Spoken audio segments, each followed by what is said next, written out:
Okay, so now in section 15.2, you've now collected data. You have all this data. You can make pretty pictures with it, graphs to represent it to people. But are you going to carry those graphs around? Um, how else are you going to display your data? And so in section 15.2, we're going to talk about medians, means, and percentiles. So one of the things, you stare at all this data, it's just too much information.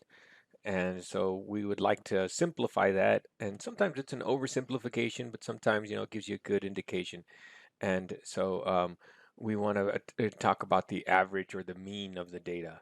And what we're trying to do is we're trying to uh, associate with all this data that we've gathered just one number that is representative of the information, right? So when we calculate your average uh, score over all your exams, rather than looking at all of your exams, we just look at what is the average of all of your exams to try and assign uh, uh, to you one number instead of all the exam scores. And so that's where the average or the mean comes from. The best known of all numerical summaries of data, that's all it is, it's a numerical summary, is the average, also called the mean. There is no universal agreement as to which of these names is a better choice. In some settings, mean is a better choice than average. In other settings, it's the other way around. So the average or mean of a set of numbers is found by adding the numbers and dividing the total by n. In other words, the average of the numbers d1, d2, d3, all the way to dn is, we add up all the numbers. A is equal to d1 plus d2 plus d3 plus dot dot dot plus dn divided by n. So in this section, we're going to be using subscripts. No need to panic. These are just names. D1 is just our first data point. D2 is our second data point. D3 is our third data point, and so on. So these are just notation. Don't panic. There's n data points. So we go from D1 through Dn, and then we divide by n. And that's it right there. So consider the data set. Maybe these are temperatures, maybe these are something else. Find the average, right? And so you've seen this before plenty of times, no big deal. To find the average,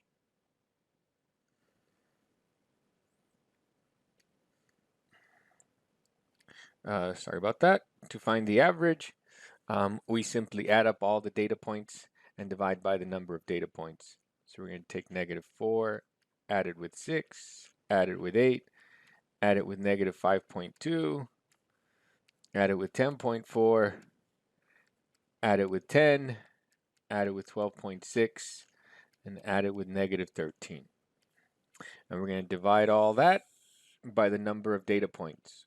1, 2, 3, 4, 5, 6, 7, 8. There's 8 data points. And the rest is just, you can just punch that into your calculator. And so when I add all those numbers up, I get 24.8. And when I divide that by 8, I get 3.1. So that's what we're trying to do with this numbers. We're trying to summarize all this information into one number. And 3.1 is the typical number, even though there isn't a 3.1 up there, but that does tell you something, right?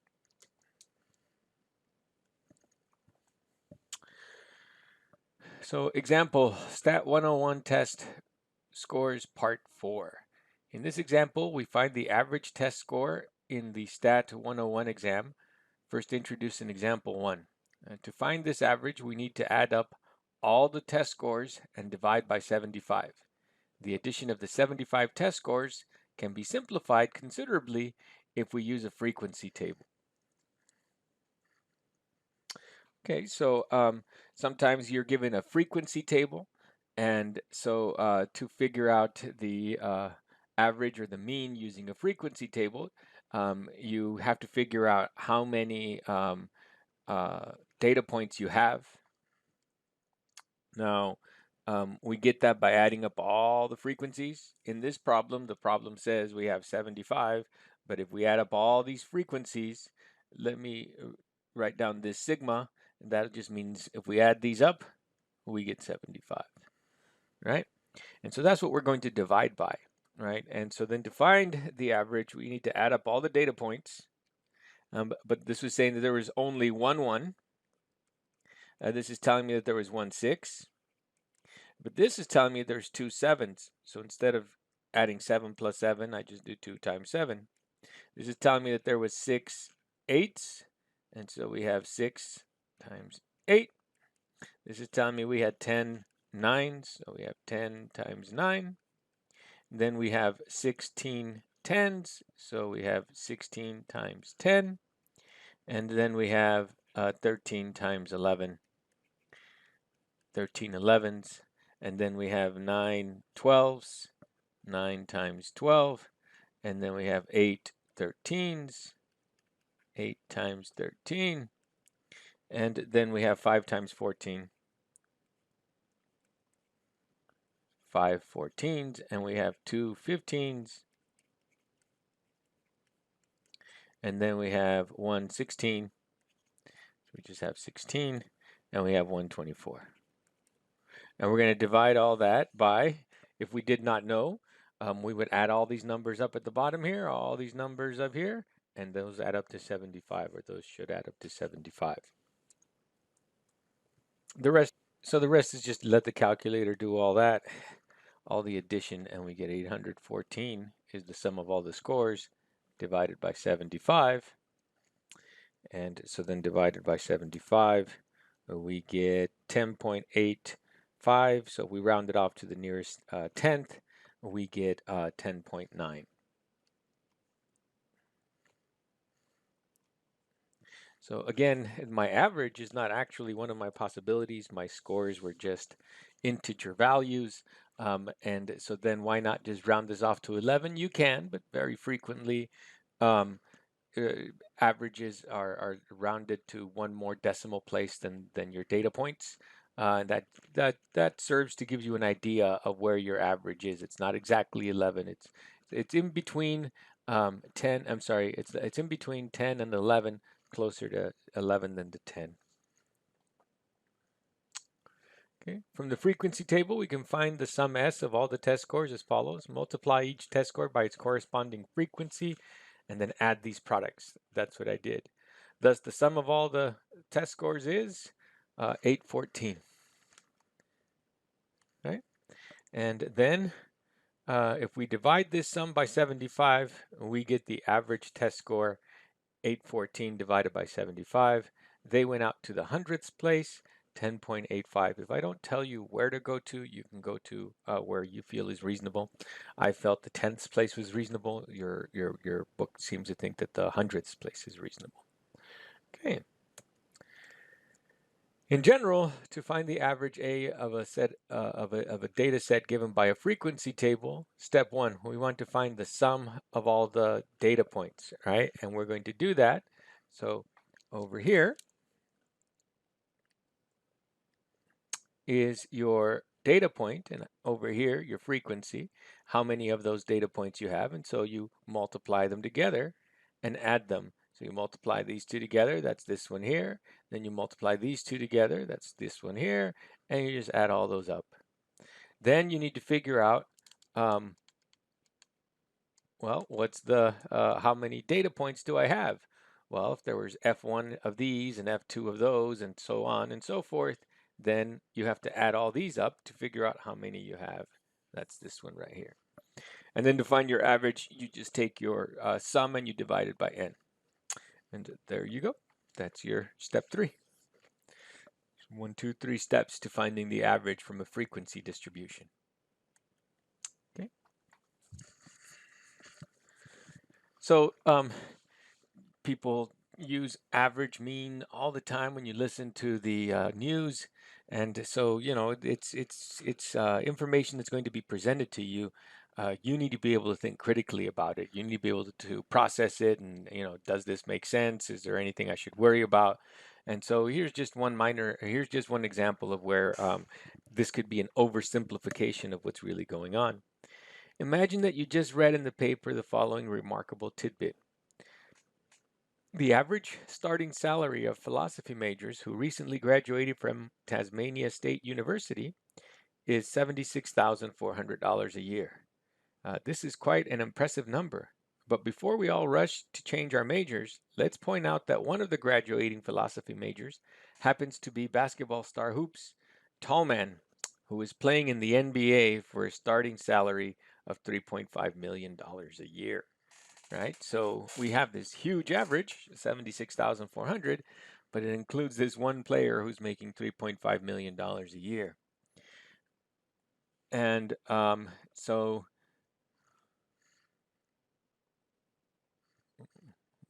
sorry, we'll get back to that other slide in a little bit. If we were to take this one outlier out of the population of the 75 philosophy majors, we would have a more realistic picture of what philosophy majors are making. Here's how we can do it. And the total of all the salaries of the total of all the 75 salaries is 75 times the average salary, right? So we had this formula that to find your average, you find the sum and you divide it by the number. So you can then rearrange this by multiplying both sides of this equation by n. So to find the sum of all of your entries is just the average times n. So we don't need the individual data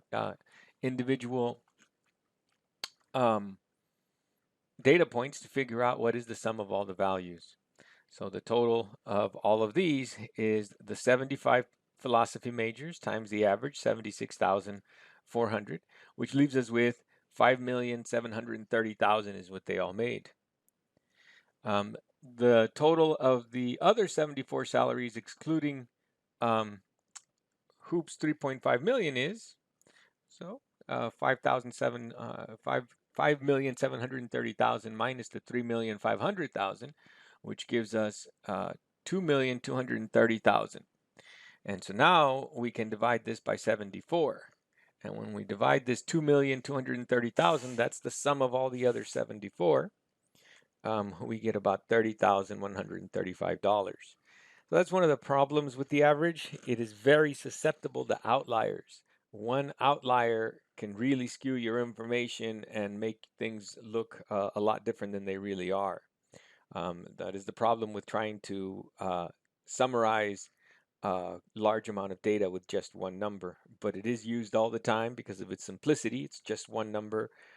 Graphs are great, but they also take time and space. And so this is a value that is used from time to time. A lot, frequently, I should say, not from time to time.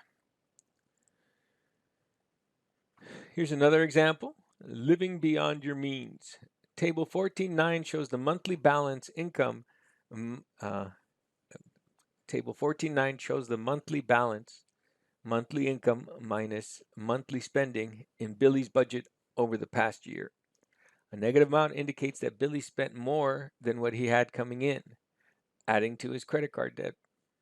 Okay, so starting in January, Billy's overall balance for his budget was minus $732, right? Then at the end of January, he made some money, paid it down a little bit. It was only down $158. And then he paid it down some more to get down to negative $71. Then he started feeling good and started spending some more than what he was bringing in. He's down negative $238, right? But then luckily he won $2,000 in the lottery, so he paid off his $238 debt and ended up $1,839. But from May to June, went on another spending spree, ended up $103 in the hole. Now, if you look at all these negative numbers here, it doesn't look like he's doing all that great. And then a Christmas present from mom helped him end up $500 above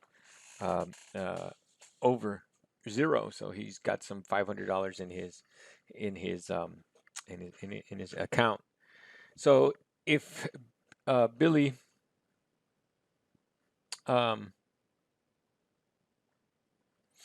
finds his average.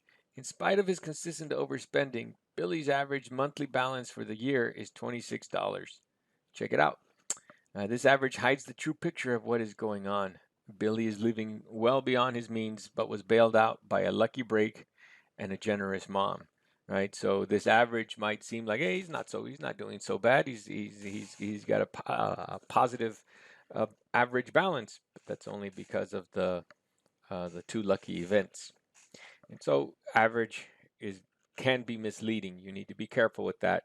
And so then you look at the data, look for outliers, and maybe you look at more than just the average. And that's what we're going to next. Actually, before we go on, let's come in here. I'm sorry. Okay. Table 1530 shows the ages of firefighters in Cleansboro Fire Department. Right? Find the average age of the Cleansboro firefighters rounded to 2 decimal places.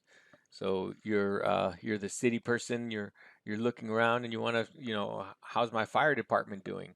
So you could find the average to see if hey maybe these guys are set to retire. Maybe I'm gonna need to um, uh, recruit some people to keep this going. So this is how data and statistics are used. Okay. So again, we're given a frequency distribution. So we add up all the scores, and to add up all the scores, 2 times 25 is 50. We have two 25-year-olds, which gives us 50. 7 times 27, which I can't do in my head. 7 times 27 is 189. We have 6 of the 28-year-olds. 6 times 28, 168. We have 9 of the 29s, which gives us 261. We have 15 of the 30. 3 times 15 is 45, and it ends in 0, so it's 450. Plus, we have 12 of the 31s. Can't do that one in my head. 12 times 31, 261. Plus 9 of the 32s. 9 times 32.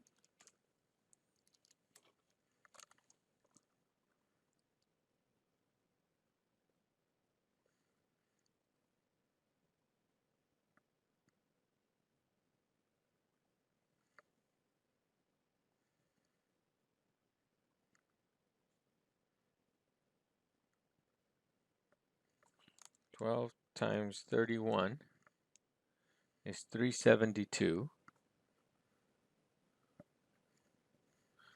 Oh, I'm sorry, I think this one's rough. So we have 1, 2, 3, 4, 5. 1, 2, 3, 4, 5. And then 12 times 31 is 372.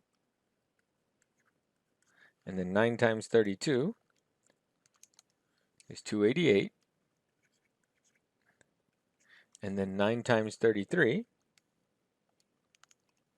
is 297. And then 6 times 37, 222. And then 4 times 39, 156. We're going to divide all that by, well, how many do we have? 2 and 7 is 9, 15, 24, 39. 39 plus 12 plus 9 plus 9 plus 6 plus 4. We have 79 firefighters. And so then we add those up.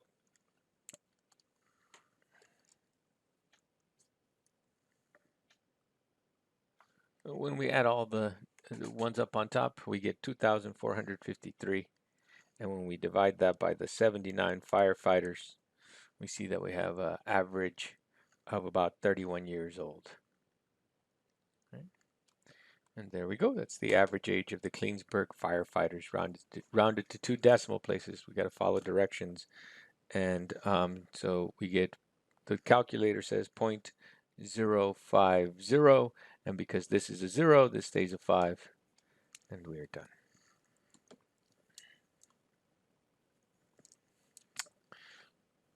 Let's get back.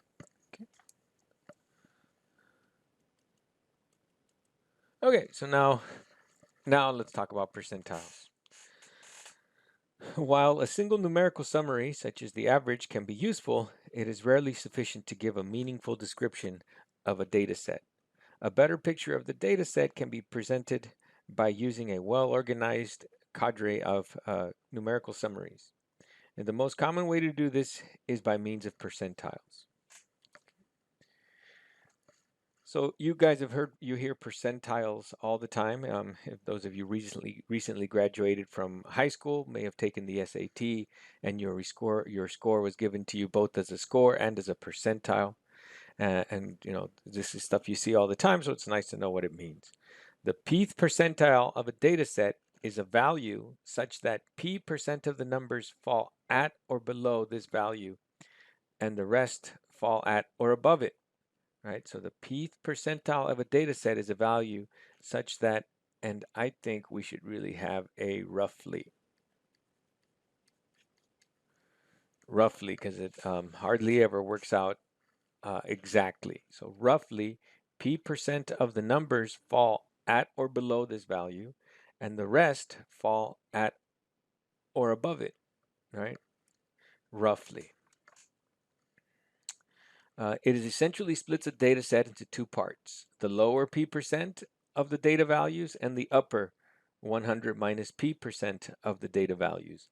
So if p% of the values fall at or below, then 100 minus p% of the data values are above. Okay. So to help you with what's coming up, I wanted to start with a nice simple example. Find the 50th percentile for the data below. All right, so the 50th percentile is just trying to find what score gives you, for what score will half the data be at or below that number, and and half the data be at or above that number. Visually, you can see that right at 75, right, you have 2 data points that are less, 2 data points that are more, and so that kind of makes sense, right? And so then, well, this one was visually obvious, but how are we going to get that when it's not? And that's the 50th percentile. How are we going to get it when it's the 43rd percentile or something like that, right? So we don't just want to do it visually, right? So let's figure out, well, 50th percent, that means the way we find the percentage is we're going to take the 0.5 and we're going to multiply times how many there are. There are 5. And that's going to give me 2.5. But 2.5, this one's the first one, this is the second one, this is the third one, this is the fourth one, this is the fifth one. What should the 2.5 one be? Well, that doesn't quite make sense. So then what we're always going to do with this is we're always going to round this up. So the third one is our 50th percentile. Right? And so then we get this one. So we're always going to round this up, and that then matches our understanding of what the 50th percentile should be. That it should be 75, right? Now, again, 3 of the 5 are at or below this number, 68, 72, and 75. That's why I wanted to interject that word roughly, because it's supposed to be the 50th percentile, and the 50th percentile is half. But 3 of the 5 is not half. But also notice that 3 of the 5 are also above, right? That's why it's roughly. And this is also a very small data set. As you increase the size of this data set, things will be a little bit better, a lot better. But with such data, which with such small data values, there is no one number that will give you both of them. I'm sorry, that will give you that will split it evenly, right? And so that's as good as we're going to get. Roughly half of the data falls at or below 75, and roughly half of the data lies above 75, at or above 75, even though it's not exactly half. Also, that's it. So let's see what happens when we have something like this. Find the 50th percentile for the data below, right? And so on this problem, again, now we have 1, 2, 3, 4, 5, 6, right? All in order. It's very important that they be in order, right? So I should have made that stipulation. I put them in order so I didn't have to go put them in order to begin with, but they need to be in order. And so we're looking for what score will give us roughly half of the data points being at or below that score, or half of the data points being at or above that score. And so again, you might want to then just, find the same thing. Well, there's 6 of them. So we might do 0.5 times 6. And now 0.5 times 6 gives us 30. I'm sorry, gives us 3. A nice whole number, 3. And so you might think there, hey, well, that would just be the third one. But if we make the third one our data value, 1, 2, 3, for our 50 percentile, notice that at or below, we have 1, 2, 3, but at or above, we have 1, 2, 3, 4. And so that doesn't work, right? And so this is not the midpoint. And so then what we're going to do there is, rather than calling 75 the median, we're going to take the average of these two right here, which is going to be 75 plus 80.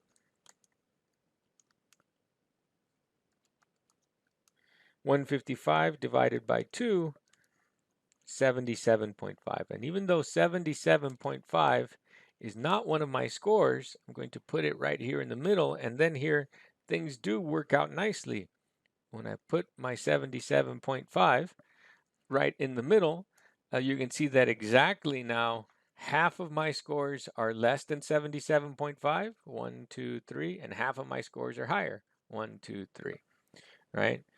And so this is why this is the way things are done. And so this is how this is done. There's two cases. When you do your computation here, your percent times your whole, and you get a whole number, you're always going to average that term and the term after it. When you do your calculations and you don't get a whole number, then you're going to always go up to the next integer. Here we have a 2.5 and it went up to 3. We didn't round it off, right? We're always going up to the next integer. We're rounding up, not rounding off. Even if this had been 2.1, we would still go up to 3. If you think about it, that's the only way this is going to work. And then we use the third term, right? So let's continue.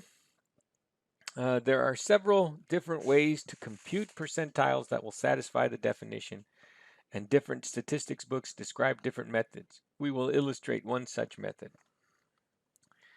The first step is to sort the numbers from smallest to largest, right? In my previous examples, I had already given that to you. If it's not sorted for you, you have to sort it. Let's denote the sorted data values by D1, D2, D1, D2, D3, all the way to Dn. Those are just subscripts, but it's understood that they're sorted in order, where D1 represents the smallest number in the data set, D2 the second smallest number, and so on. Now, because our percentile is not always going to be a member of the data set, as we saw in our previous example, we were going to take the average of 2 of the data points. Your book is using this notation here to try and make it easier, this D3.5, and that is going to be the average between the third and the fourth term. D3.5 represents the average of the data set the average of the data values D3 and D4. And D7.5 represents the average of the data values D7 and D8. It looks weird, it's not that bad, it just looks weird. And the next and most important step is to identify which D represents the pth percentile of the data set. To do this, we compute the pth percent of n, which we will call the locator and denote it by the letter L. In other words, if L happens to be a whole number, then the pth percentile will be D sub L 0.5, the average of DL and DL plus 1. If L is not a whole number, then the pth percentile will be D sub L plus, where L plus represents the value of L rounded up, not rounded off, but rounded up, right? So this is kind of abstract to follow, but we'll go through a specific example. I've already done 2 basic ones for you, and so let's go through the little procedure. Finding the pth percentile of a data set. Step 0, sort the data set from smallest to largest. Let D1, D2, D3, all the way to Dn represent the sorted data set. Step 1, find the locator, L, by multiplying your percent times the number of data values that you have. That's all this is. The percent times the number of data values that you have. Step 2, depending on whether L is a whole number or not, the pth percentile is given by, you're going to do D L 0.5 if L is a whole number. And you're going to go DL plus, where you're going to round up if L is not a whole number. L plus is L rounded up. Okay. To reward good academic performance from its athletes, Tasmania State University has a program in which athletes with GPAs in the top 20th percentile of their team's GPAs get a $5,000 scholarship, and athletes with the GPAs in the top 45th percentile of their team's GPAs who did not get the $5,000 scholarship get a $2,000 scholarship. You don't get to double dip. But you got to be careful here. That's why it's highlighted. It's the top 20th percentile. It's not the 20th percentile. So this is actually the 80th percentile. And the top 45th percentile is the 55th percentile. The women's soccer team has n equals 15 players. A list of their GPAs are as follows, right? So you can see that this is not in order. 3.4, 3.9, 3.3, right? And so the first step is to sort the GPAs from lowest to highest. You know, that you're just going to sort.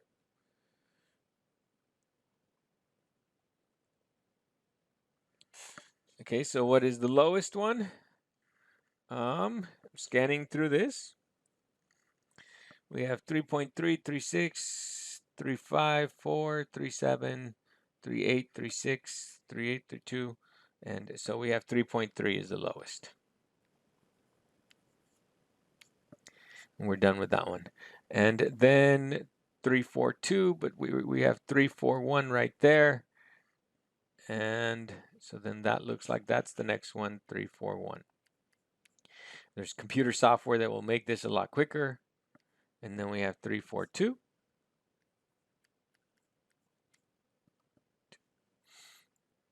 And then 3.45.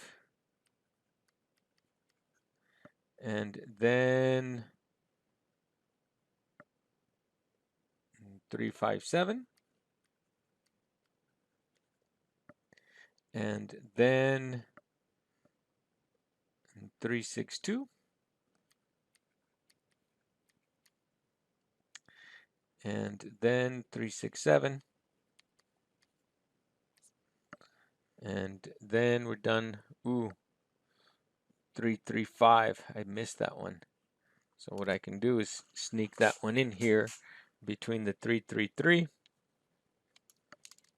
Luckily I left some space.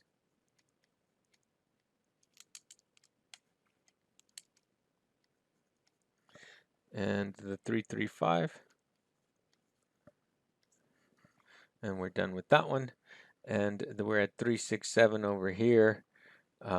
So hopefully I didn't make another mistake. Ooh, I did. There's a 365 over here.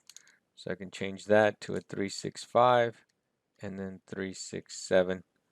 365, I already took out the 367. And then 376 and 371. So that's going to be 371. 371. And then 376.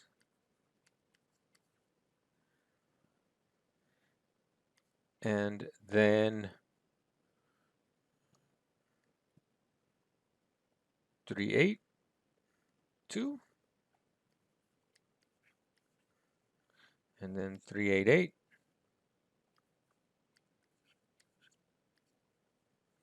And then 391.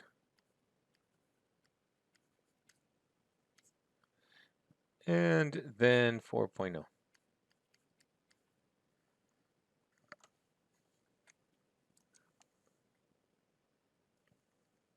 You should count them. Make sure you have 15. I do have 15. Okay. Since the list goes from the lowest to the highest GPA, we are looking for the 80th percentile because we want the top 20th percentile. And above the top 20th percentile for the, since the list goes from the lowest to the highest GPA, we are looking for the 80th percentile and above, top 20th percentile, for the $5,000 scholarships, and the 55th percentile and above, top 45th percentile, for the $2,000 scholarships. Okay. So for the 80th percentile, we're going to take 0.8 and multiply it times 15. And so 0.8 times 15 is 12. Now, because this is a whole number, that means that we're going to take the average of the 12th and the 13th player, right? So there's 1, 2, 3, 4, 5, 6, 7, 8, 9, 10, 11, 12. And we're going to average these two right here. And so then we have 3.82 plus 3.88 divided by 2. Sorry, nope. Divided by 2, 3.85.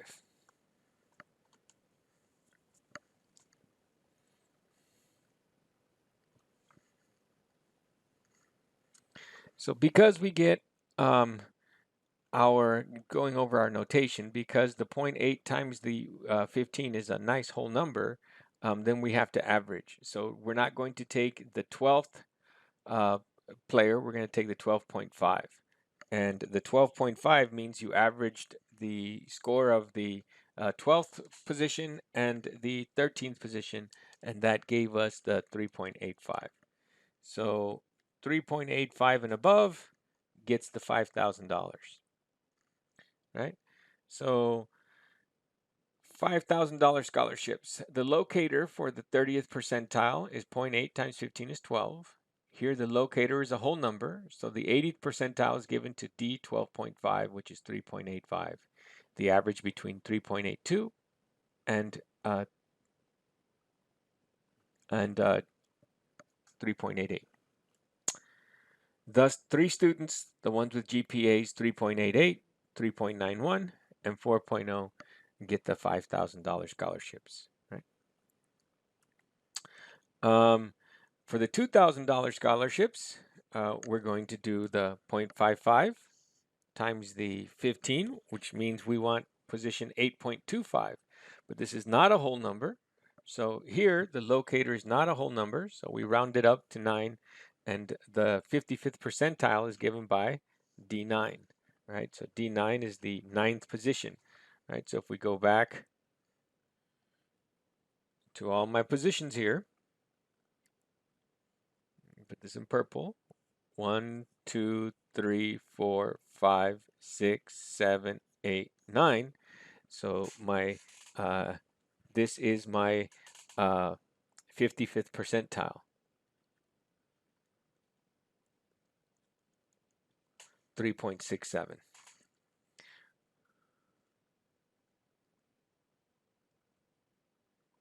Right, so that's the D9 right there, the 3.67.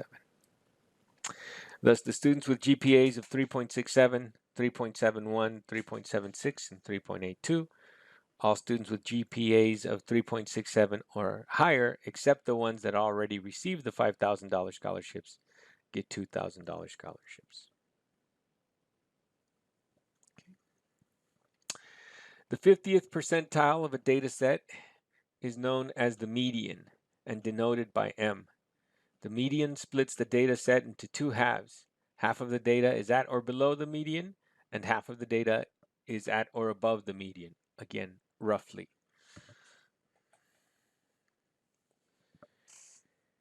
Now, it turns out that because the median splits it into two equal pieces, you could follow the procedure that we outlined before, because it is a percentile. It's the 50th percentile. Or you could follow this procedure. I think the first procedure is easier to remember since you already have to do it for the other ones. So that's what I'm going to do. But they do give you this formula here. Sort the data set from smallest to largest. Let D1, D2, D3, all the way to Dn represent the sorted data. If n is odd, the median is D sub n plus 1 divided by 2. If n is even, the median is the average of D sub n divided by 2 and D sub n divided by 2 plus 1. All of this follows from the previous procedure, and it's just easier to use the previous procedure. So I don't know why they gave us this. So let's go back to our data set here. Find the median. Okay, so again, find the median of the data set. So again, first thing we got to do is put this thing in order. The smallest one is negative 5.2. Then we have the negative 4. Then we have, negative 13 was actually the smallest one. That one, didn't see that one right away. But no harm, no foul. I'll put it over here. Then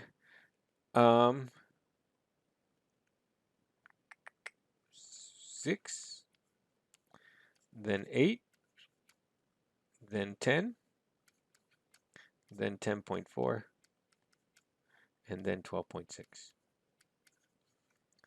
We have 1, 2, 3, 4, 5, 6, 7, 8.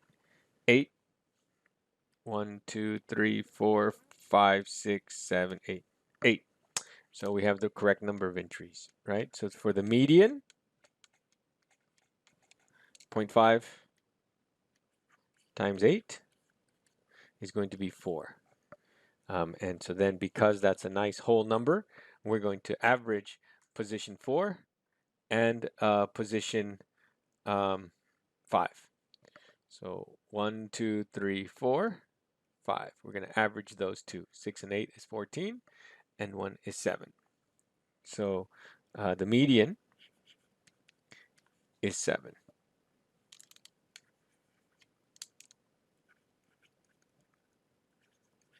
The median is D sub 4.5, which means the average of D sub 4 and D sub 5, which is 6 plus 8 divided by 2, which is 7. By interjecting a 7 in between these right here, even though it is not part of my data set, there is exactly half the data that is less than 7. 1, 2, 3, 4, and half the data that's more than 7. 1, 2, 3, 4. Right? So that splits it nicely.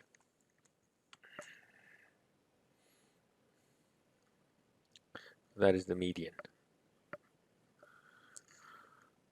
M. Quartiles. So after the median, the next most commonly used set of percentiles are the first and the third quartiles, quarters. The first quartile, denoted by Q1, is the 25th percentile, and the third quartile, denoted by Q3, is the 75th percentile. During the last year, 11 homes sold in the Green Hills subdivision. The selling prices in chronological order were $267,000, $252,000, $228,000, $234,000, $292,000, $263,000, $221,000, $245,000, $270,000, $238,000, and $255,000. Find the median and the quartiles of the n equals 11 home prices. So there's 11 home prices, and we want to find the median.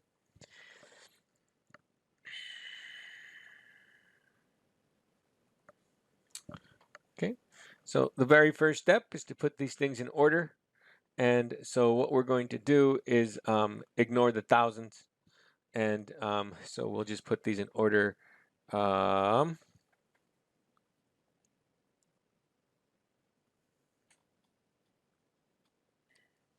Okay, so we're supposed to find the median and the quartiles of the n equals 11 home prices, of the 11 home prices. And so again, very first thing we do is we sort them in order. I've done that here. There's calculators that can do this for you, but I expect to see them sorted in order. So for the first quartile, we have 11. So we do 0.25 times 11. And 0.25 times 11 is 275.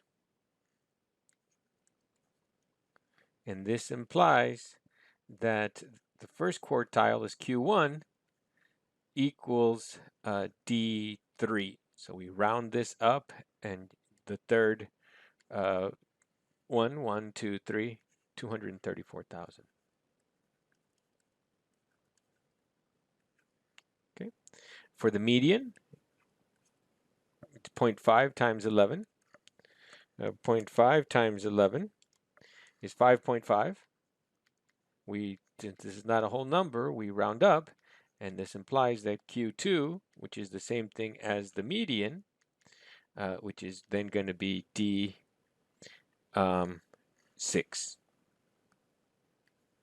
The sixth one, 4, 5, 6, 252.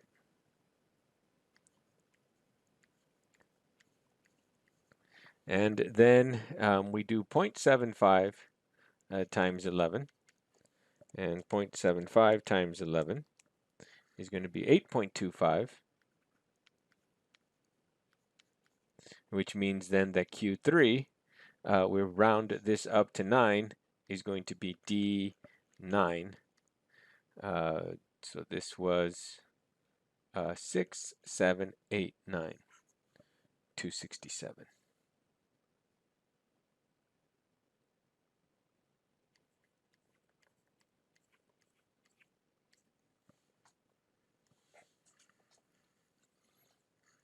Okay, oops.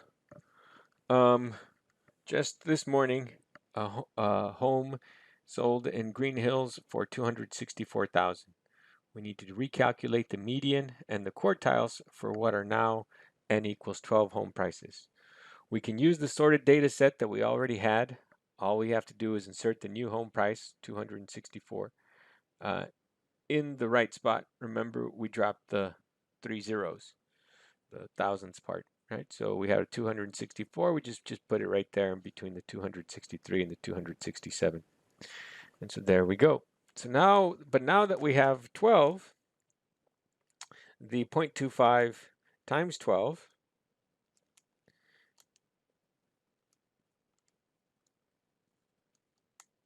is 3. So 0.25 times 12, a quarter of 12 is 3. And so then that implies that Q1 is going to be D 3.5, which means it's going to be the average of 3 and 4. So 238 plus 234 divided by 2 is 236, right in the middle.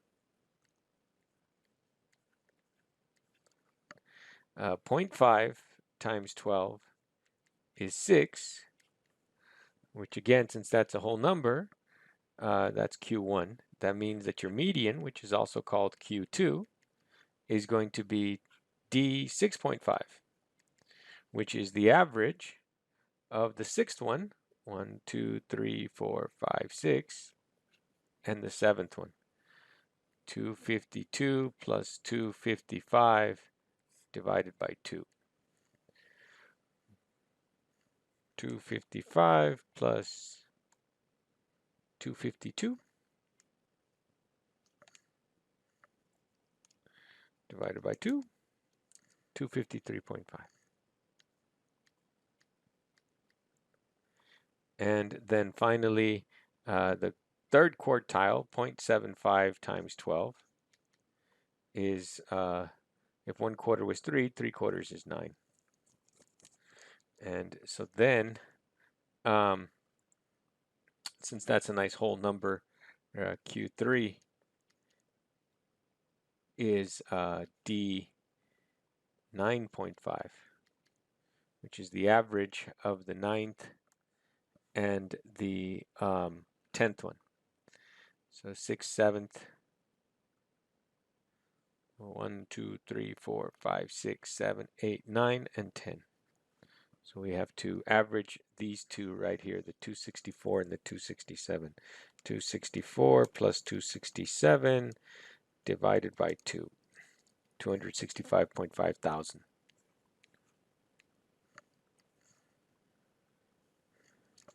And there we go. We will now find the median and quartile scores for the Stat 101 data set, shown again in table 1410. Having the frequency table available eliminates the need for sorting the scores. The frequency table has in fact done this for us. Okay, so for Q1, again, there were 75 scores. So for Q1, we're going to take 0.25. We're going to take 0.25 times 75, 1/4 of 75, which is not a nice round number. It's 18.75, so it's the 19th one. 18.75. And that tells us that Q1 is going to be the 19th term, right? So if we just look at the frequencies, the first term is 1, the second term is 6, the next two terms are 7s, and so then 2 plus 2 is 4, and then 10, and then this other 10 right here brings us to a total of 20, and so then the 19th one is going to be a 9. So when we do 0.5 times 75 to find our median, 0.5 times 75 is 37.5,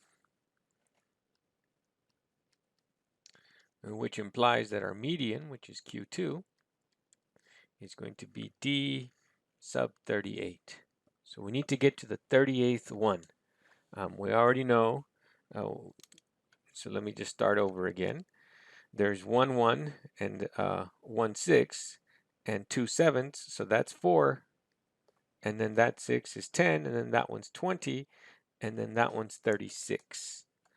Right, so you just keep adding them, 36, and then the next 13 are 11s. So this is right here, we have 36 of them, and the next 13 are 11s. So then that means D sub 38 is going to be an 11. And then last, for the third quartile, 0.75 times 75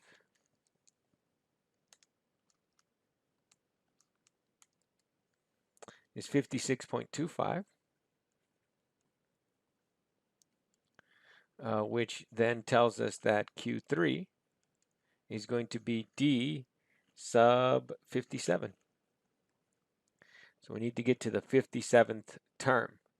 Okay, so again, so right there's 10, 20, 36, 36 and 13 is 39, 39 and 9 is 48. We're trying to get to the 57th. So 48 and 8 is 56.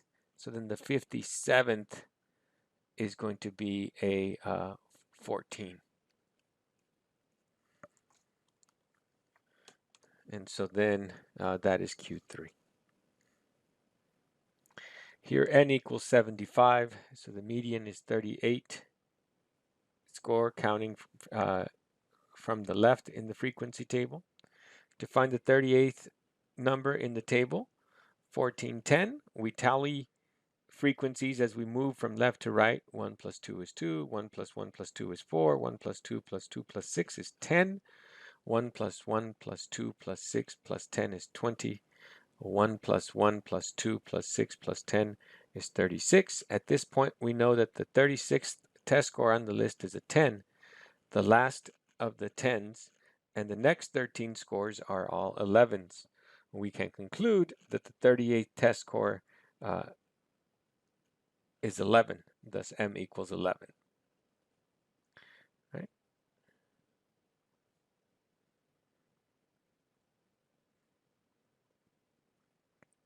The locator for the first quartile is 0.25 times 8 times 75, 18.75, and so we're looking for, thus Q1 is D19, and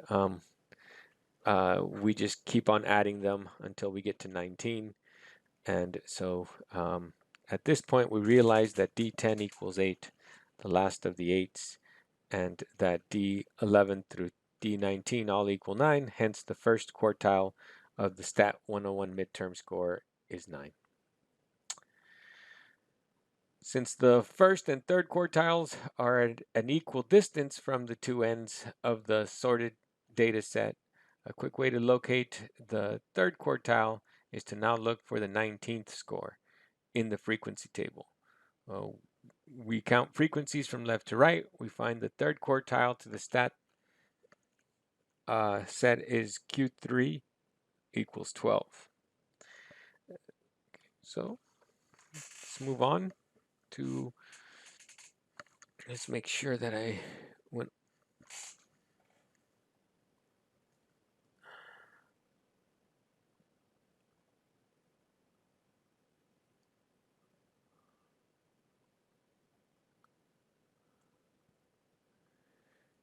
Q3 is 12. I didn't get 12. Let's see what I did wrong. 0.75 times 75 is 56.25, so it's the 57th one.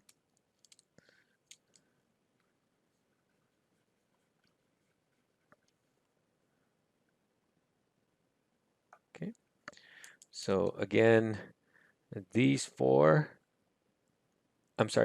add together to make 4, and the 6 is 10, 20, and the 16 is 36. 36 plus 13 is 49.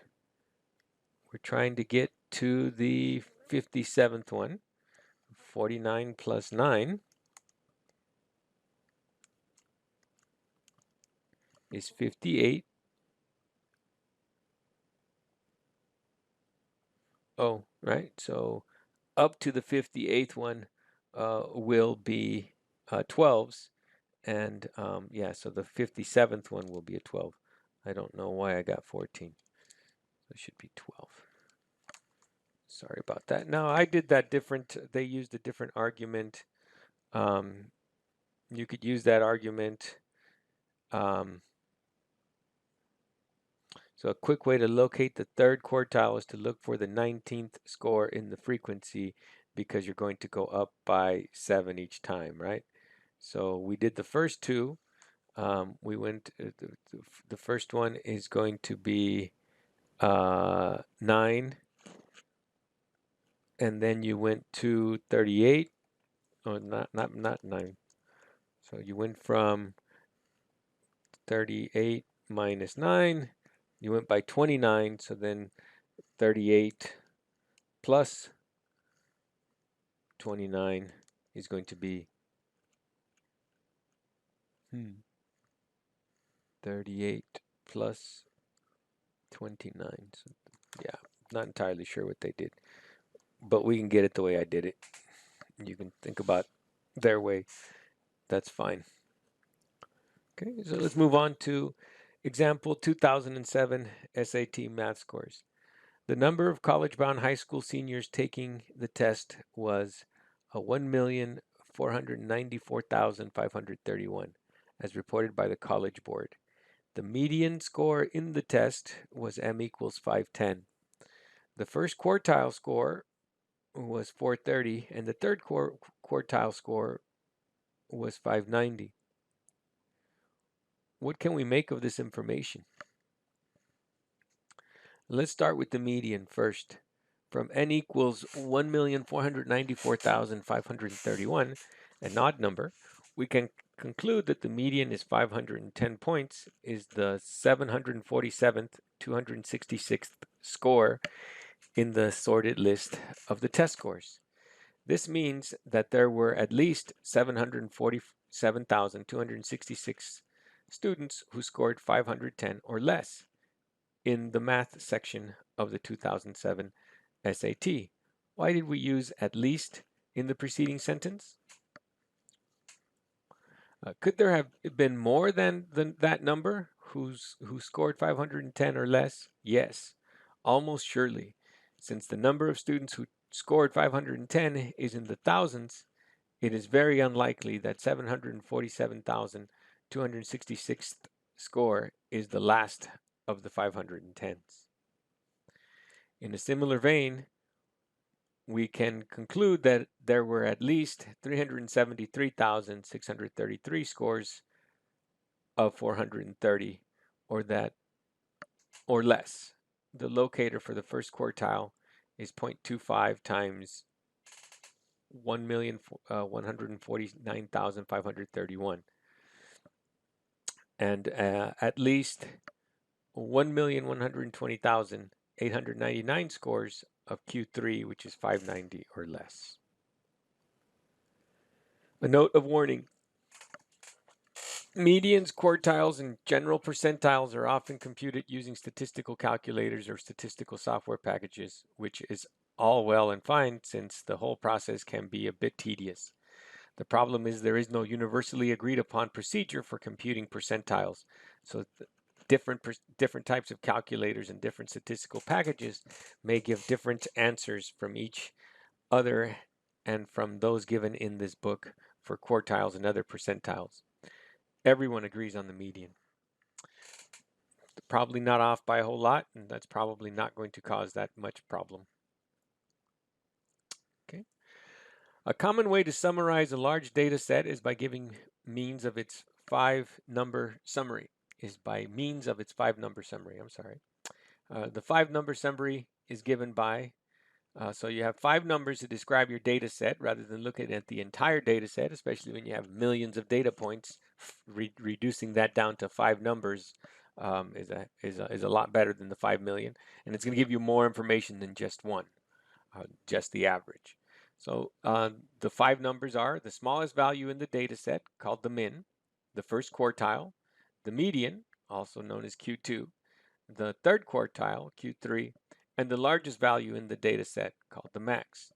These 5 numbers together often tell us a great deal about the data. For the Stat 101 data set, the 5-number summary is the minimum was 1, Q1 was 9, the median was 11, Q3 was 12, and the max was 24. What useful information can we get out of this? Right away, we can see that n equals 75 test scores were not evenly spread out over the range of possible scores. For example, from m equals the median and Q3, we can conclude that at least 25% of the class, that means that at least 19 of the students scored either 11 or 12 on the test.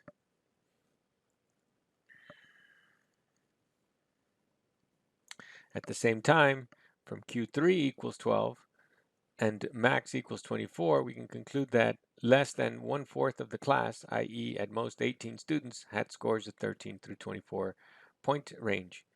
Using similar arguments, we can conclude that at least 19 students had scores between 9 and 11 points, and no more than 18 students scored in the 1 through 8 point range. The big picture we get from the 5-number summary of the STAT 101 test scores is that there was a lot of bunching up in a narrow band of scores. At least half of the students in the class scored in the range from 9 to 12 points, and the rest of the class was all over the place. So again, we're very visual creatures, and the 5-number summary is nice, but if we could put a picture to it, that might be even better. Invented in 1977 by statistician John Tukey, a box plot, also known as a box and whisker plot, is a picture of the 5-number summary of the data set.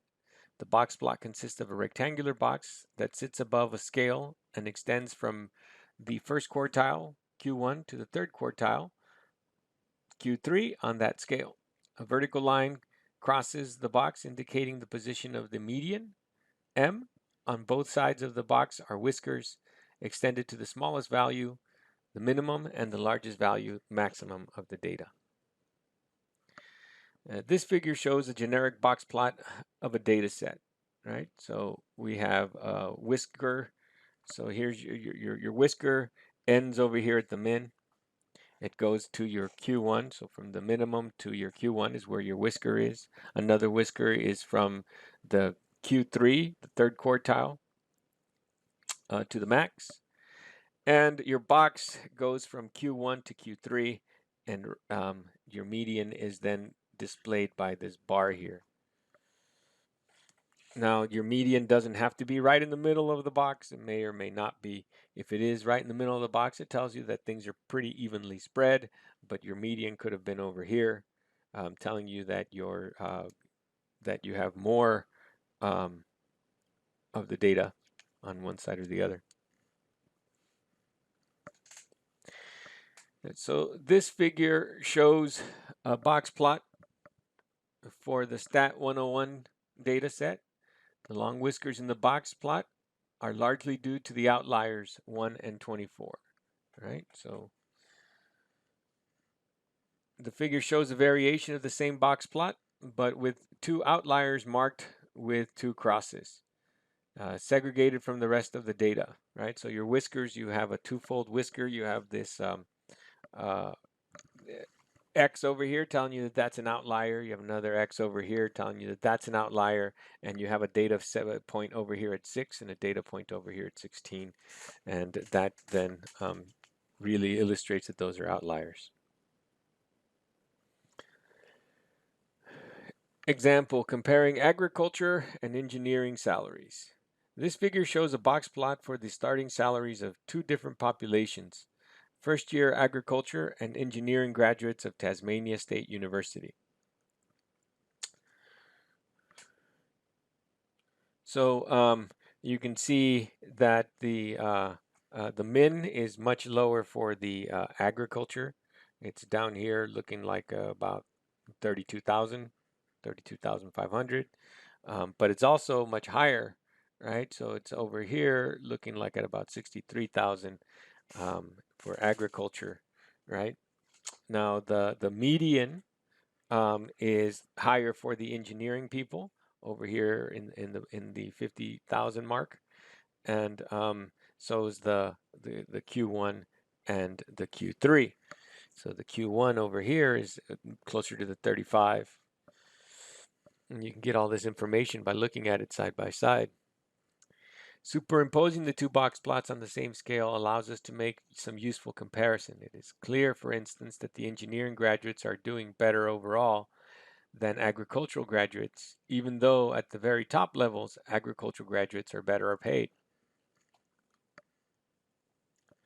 Another interesting point is that the median salary of agriculture graduates, $43,000, is less than the first quartile of the salaries of the engineering graduates, $45,000.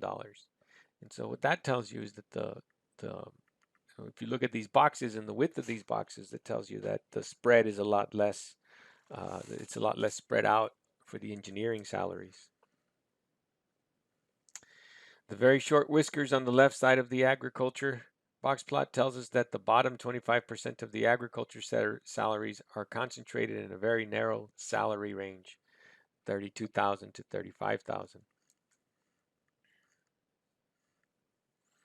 We can also see the agricultural salaries are very much more spread out than the engineering salaries, even though most of the spread occurs at the higher end of the salary scale. Okay, so let's try this problem. Consider the data set, right? Find the 5-number summary of the data set and draw a box plot for the data set, right? So 5-number summary. So first we should focus on putting this in order.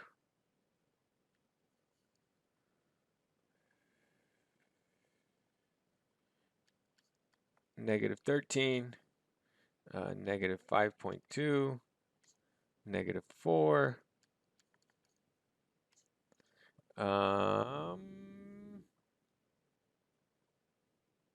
6, 8, 10,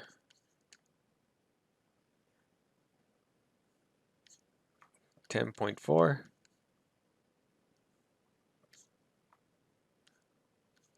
12.6, and that is it. Okay. So the min is obviously negative 13. The max is obviously 12.6. Not very difficult to do that, but we need the mean, median, and mode, right? I'm sorry, the mean, not the mean, the median, Q1 and Q2. Okay. So we have 1, 2, 3, 4, 5, 6, 7, 8. We have 8. So then Q1 is, again, we're going to do 0.25 times, so for Q1, we're going to do 0.25 times 8. A quarter of 8 is 2. And again, since that is a nice whole number, that implies that Q1 is D 2.5. And so that makes it the average of negative 5.2 and negative 4.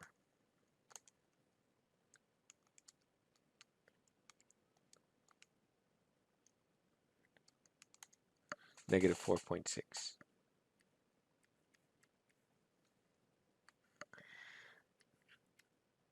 Q2, which is the same thing as the median, we're going to do 0.5 times 8, which is 4, which is again a nice whole number. So that means that your median is going to be D 4.5. So 1, 2, 3, 4, 6, and 8, 14, 7. So that is going to be 7. And then, so your min is negative 13. Q3, 3/4 of 8 is 6.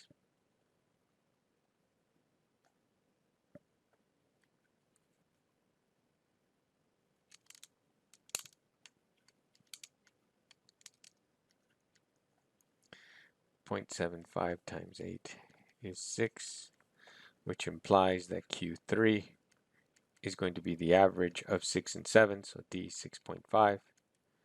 So 1, 2, 3, 4, 5, 6, and 7. So 10 and 10.4.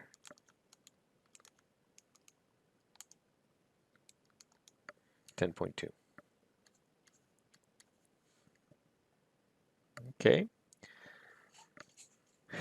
And then your max. And so then your max is 12.6. Those are the 5 numbers: the min, Q1, Q2, Q3, and the max. Now for the box plot, you can draw a number line. And then we're going from -13 to 12.6. So we'll come over here from -13.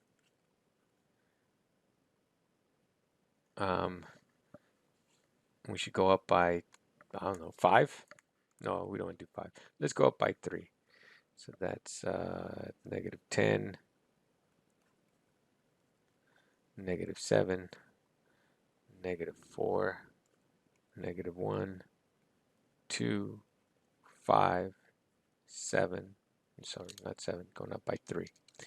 8, 11, and then 14. So your whiskers end at -13 and 12.6. Ballpark it right there. And then your box you put at -4.6, so right around there, and 10.2,